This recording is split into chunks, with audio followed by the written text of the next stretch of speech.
ಎಲ್ರಿಗೂ ನಮಸ್ಕಾರ. ನಾನು ಸೌರಭ್ ಕುಲಕರ್ಣಿ ಮಾತಾಡ್ತಾ ಇದ್ದೀನಿ. ಧೀಮಯ ಟಿವಿಯಿಂದ ನನಗೆ ಕಾಲ್ ಬಂದಾಗ ನಿಮ್ಮ ತಂದೆ ಬಗ್ಗೆ ಮಾತಾಡಬೇಕು ಅಂತ ಯಾರೇ ನಮ್ಮ ತಂದೆನ ನನಗೆ ನೆನಪಿಸಿದ್ರು ನನಗೆ ಬಹಳ ಖುಷಿ ಆಗುತ್ತೆ.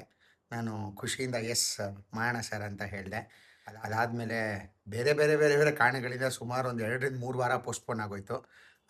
ಅದು ನಾನು ಹೇಳಿದಾಗಲೂ ಕೂಡ ಧೀಮಯ ಟಿವಿಯವರು ಬೇಜಾರು ಮಾಡ್ಕೊಳ್ದೆ, ಇಲ್ಲ ಯಾವಾಗ ಸಾಧ್ಯನೋ ಆವಾಗಲೇ ಬರ್ತೀವಿ ಅಂತ ಹೇಳಿ ಇವತ್ತು ಆಲ್ಮೋಸ್ಟ್ ಒಂದು ಅರ್ಧ ಮುಕ್ಕಾಲು ದಿನ ನಮ್ಮ ಮನೇಲಿ ಕಳೆದ್ವಿ. ತುಂಬ ಅಂದರೆ ತುಂಬ ಖುಷಿಯಾಯಿತು.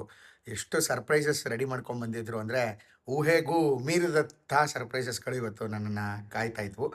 ನಮ್ಮ ತಂದೆ ಬಗ್ಗೆ ಮಾತಾಡ್ತಾ, ಅವರ ನೆನಪುಗಳನ್ನ ಮೆಲುಕು ಹಾಕ್ತಾ